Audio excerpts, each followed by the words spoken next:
तस्मै श्रीगुरुवे नमः। श्री गणेशाय नमः। श्री सरस्वत्यै नमः।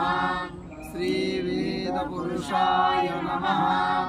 गणनाथ सरस्वती रविशुक्र बृहस्पति पंचैतान् संस्मरे नित्यं वेदवाणीं प्रवर्तये।